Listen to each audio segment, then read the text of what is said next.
মানুষের জীবনের প্রতিটি কর্মের হিসাব নেওয়া হবে, তখন কারো ভাগ্যে জান্নাত নির্ধারিত হবে, আবার কারো ভাগ্যে জাহান্নাম।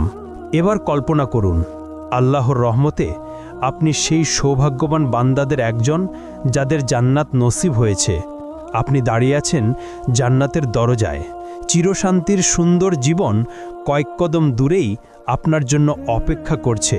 কিন্তু ভেতরে প্রবেশের আগে আপনাকে সম্পূর্ণভাবে পরিশুদ্ধ হতে হবে।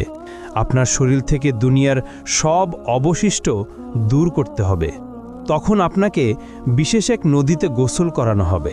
সেই নদীর পানি আপনার সব দুর্বলতা ও ত্রুটি দূর করে ফেলবে। আপনার শরীরের সব লোম অদৃশ্য হয়ে যাবে, দাড়ি, গোঁফ, এমনকি শরীরের অন্যান্য পশমও উধাও হয়ে যাবে। ফলে আপনি হবেন ৩৩ বছরের টকবগে সুদর্শন মানুষ। কিন্তু